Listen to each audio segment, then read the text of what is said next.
Boa noite, meus telespectadores. Estamos aqui mais uma vez no canal O Importante é Saber. E dessa vez a gente vai tratar de um assunto muito interessante: livros.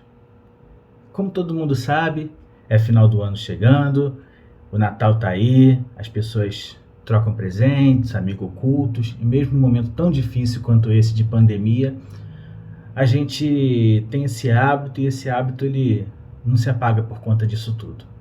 Então eu vou trazer uma série de recomendações, de indicações de livros, os quais eu já li, que tenho, e que acho que tem alguma coisa de positivo para a gente poder acrescentar aí na vida de todo mundo ao ler essas obras. Então eu vou começar hoje com uma autora muito boa, uma autora de Juiz de Fora chamada Daniela Arbex. Tá? Essa autora ela é jornalista e ela faz uma linha investigativa nas suas obras. E hoje ela conta com 3 livros publicados, excelentes, os quais já li os 3 e recomendo, tá, gente? O primeiro livro que eu estou recomendando aqui chama-se Holocausto Brasileiro. É um livro de 2013, da editora Geração, que trata da Colônia, né? Um hospital psiquiátrico de Barbacena, em Minas Gerais. Um livro muito bom, muito forte, que eu vou falar mais especificamente adiante.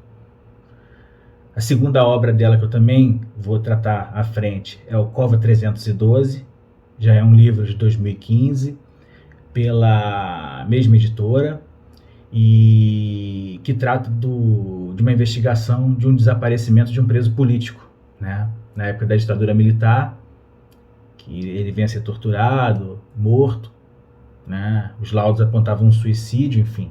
E aí eu vou falar um pouquinho dessa história também. E o último livro, é o mais novo, de 2018, já pela editora Intrínseca, trata do acidente da Boate Kiss, né? Um livro muito triste e marcante para quem lê, e acredito que tenha sido muito difícil para ela escrever, pelas histórias, por tudo que aconteceu naquele fatídico dia. Então é isso, gente. Eu vou começar a falar do primeiro livro, vou apresentar uma imagem do livro, um áudio, e a gente vai falando, tá bom? Desde já agradeço a todos e o importante é saber.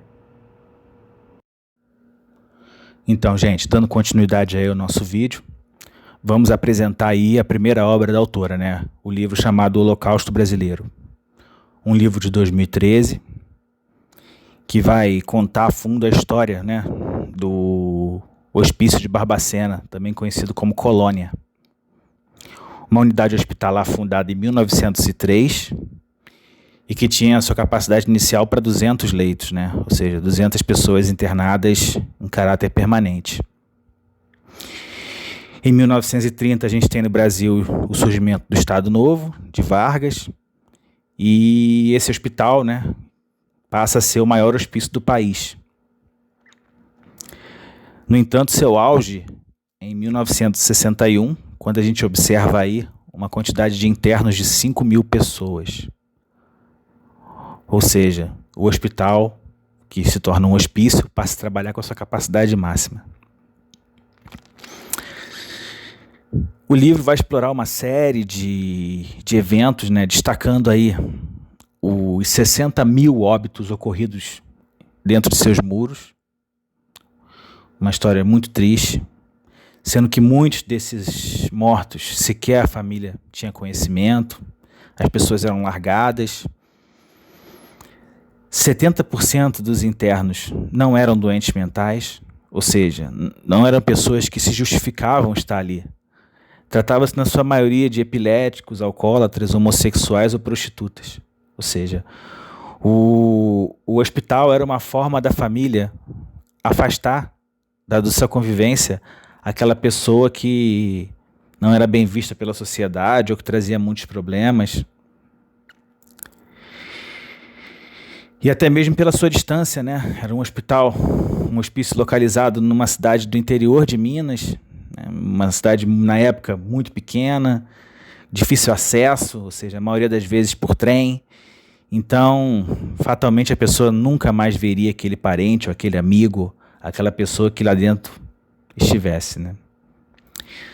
O livro também vai retratar que no momento de maior lotação desse hospital, chegou-se a ter uma média de mortes diária de 16 pessoas. Ou seja, as pessoas eram tratadas como uma simples mercadoria, não se tinha nenhuma consideração, eram apenas números e estatísticas, né? O livro, às vezes, te faz refletir muito em certas coisas. Você tem relatos de pessoas que se alimentavam de ratos, bebiam urina, esgoto, dormiam em capim, eram espancadas. As mulheres e alguns homens vítimas de violência sexual, mulheres que engravidavam na própria colônia, né? Tendo os filhos lá dentro mesmo. Ou seja, uma história muito triste. E se a vida era ruim, o pós-vida também não era dos melhores. Muitos dos corpos acabavam sendo vendidos para faculdades de medicina, alguns decompostos em ácido, né, para se ter a separação da pele e do osso, né, que se vendia os ossos muitas vezes. E isso acabava se tornando uma rotina, sem contar nas pessoas que eram enterradas dentro da própria unidade, né, em covas rasas. Uma situação que em muito se assemelha aos campos de concentração nazistas durante a Segunda Guerra Mundial. Sendo que em certas situações até me surpreendi, talvez situações até piores, ou seja, em termos não de morte, né, de óbitos, mas em termos de viver naquele ambiente. Não deveria ser uma coisa muito fácil, tá?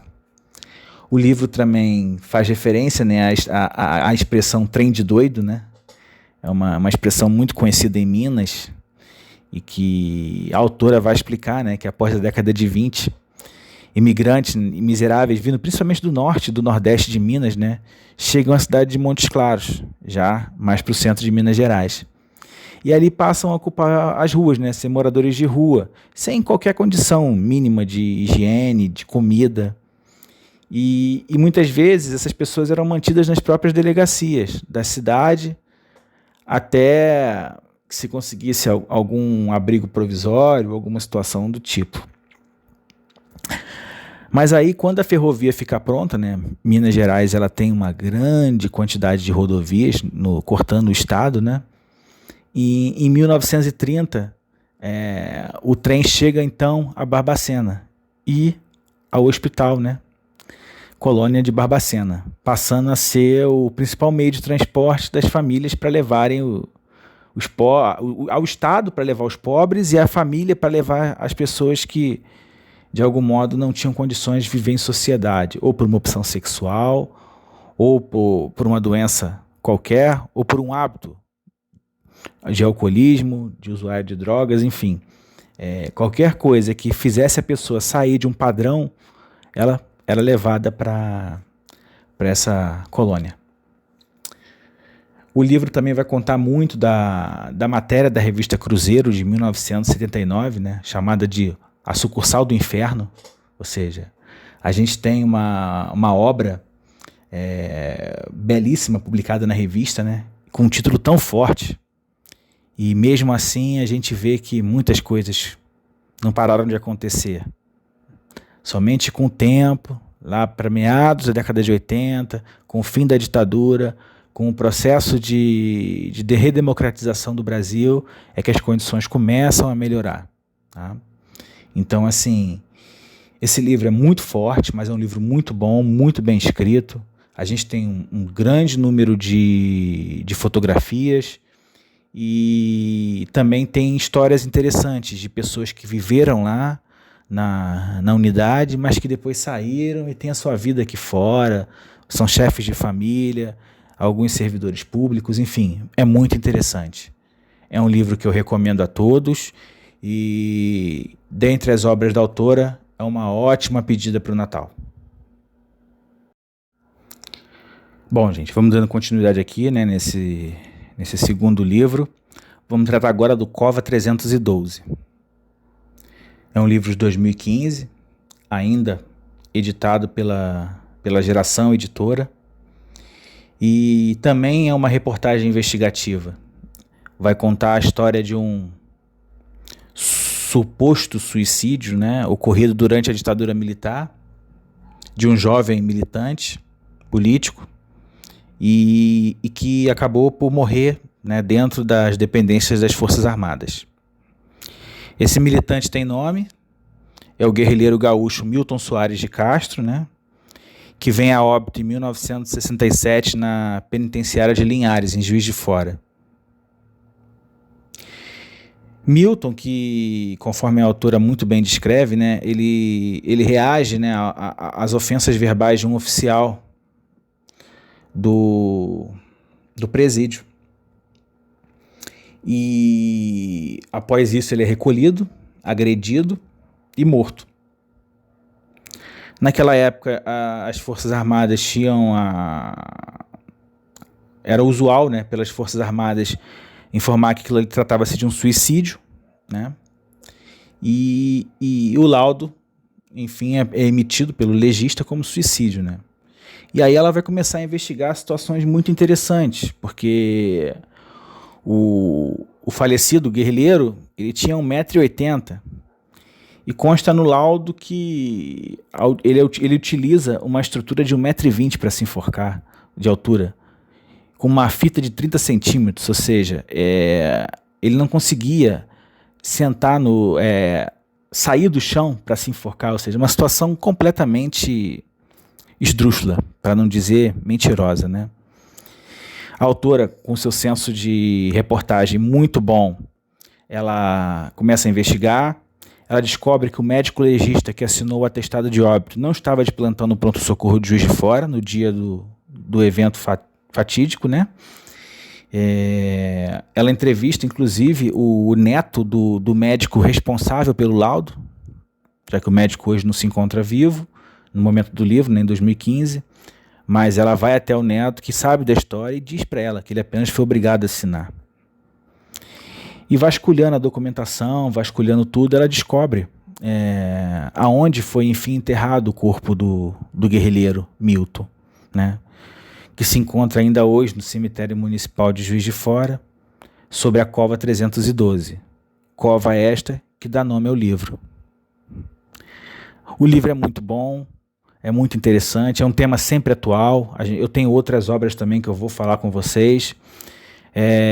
Esse livro trata de outros presos políticos, como era viver dentro de um presídio, as rotinas, as privações, as torturas, as proibições, enfim, o que era ser preso durante a ditadura militar como um subversivo, né? Enfim, aquele morto há 50 anos, ele, graças a essa obra, ele ganha um nome, ele chega, né, o conhecimento de sua família e todos podem, enfim, fazer as visitas e orar pelo seu ente querido.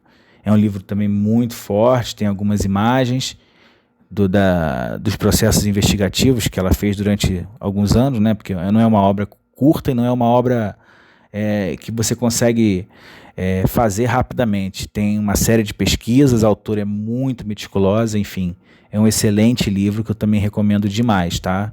É o segundo livro da autora e de qualidade tão boa quanto a primeira. Dando continuidade, vamos falar agora do terceiro livro, Todo Dia, a Mesma Noite, né? Esse livro, que é de 2018, já pela editora Intrínseca, vai contar com detalhes o evento do dia 27/1 de 2013, né? Conhecido de todos pelo incêndio da Boate Kiss, na cidade de Santa Maria, no Rio Grande do Sul. Esse evento destruiu inúmeras famílias e levou a óbito 242 pessoas, em sua maioria jovens, universitários, que ali se encontravam comemorando, né, as férias da universidade, alguns o ingresso na universidade, enfim, janeiro é um mês de férias, né, e a boate estava cheia, e a história é muito triste. Pessoas morreram asfixiadas, pisoteadas, queimadas, e a autora começa a investigar também, né? E ela chega em questões importantes, como negligência de empresários, políticos, sociedade civil, enfim. ela apresenta o resultado final disso tudo, que é muita dor, sofrimento e a morte de inocentes. E o mais interessante é que ela faz um levantamento, né, sobre a vida da Boate Kiss. Uma boate essa que funcionou durante 41 meses e 27 dias. Nesse período, por 31 meses, funcionou sem o alvará sanitário, incluindo o dia da tragédia. Funcionou por 20 meses sem a licença de operação ambiental. Funcionou por 17 meses sem o alvará de prevenção e proteção contra incêndio. E funcionou por 7 meses sem o alvará de localização. Ou seja, a gente observa claramente o total descaso da fiscalização municipal, da fiscalização estadual, da fiscalização do Corpo de Bombeiros, da fiscalização da época. E o final disso todo mundo já conhece, né? É a morte de inocentes. É uma obra interessante, até porque depois desse acidente muita coisa se mudou na questão de prevenção de incêndios, de laudo de corpo de bombeiros, ou seja, a matéria ficou muito em foco e trouxe muitos conceitos novos. É um livro também muito interessante, muito forte, que emociona a quem lê. A autora traz relatos de pessoas que perderam familiares, perderam amigos naquele dia, de sobreviventes. É uma obra excelente, totalmente marcada pela qualidade da autora, que dispensa, na minha opinião, comentários, sendo hoje uma das melhores jornalistas investigativas do Brasil. Também uma ótima pedida de livro para o Natal, para um aniversário, ou mesmo para um amigo oculto. E é isso, gente. Com isso termina a análise do terceiro livro. Tratei apenas em linhas gerais. Acho que o interessante é você comprar, sentar, ler, procurar entender e ver o que acontece no Brasil, né? São investigações de momentos históricos diferentes. No intervalo aí, se você pegar 1903, quando foi inaugurado a colônia, a 2013, né, quando foi o acidente da Boate Kiss, a gente vê em 110 anos muita tristeza nesses livros, mas que é interessante a gente aprender, ler e ter a consciência de que isso não pode se repetir, tá bom? Agradeço a todos aí e uma boa noite. Então, gente, após a análise desses livros aí, eu venho aqui para me despedir de vocês, agradecer o apoio, agradecer aos amigos, a todo mundo que está acompanhando, dizer que essa semana a gente vai trazer já muitas novidades, trazer entrevista, trazer debate, ou seja, o canal começa a funcionar a pleno vapor. Espero sinceramente que todo mundo goste, que compartilhe, que dê o like, que passe a um amigo, a um vizinho, a alguém que queira, que se interesse pelo assunto, que curta, né? Trocar conhecimento. Se tiver algum livro que vocês tenham interesse que eu fale, coloca nos comentários. A gente vai procurar ver se está disponível, se eu tenho, se não eu compro, leio, a gente fala, enfim. A ideia é trocar conhecimento, trocar informação e com isso refletir, buscar evolução, buscar compreensão e buscar de alguma forma sair dessa mesmice que a gente vive hoje em dia, né? Uma boa noite a todos, muito obrigado e até a semana com mais novidades. Fui!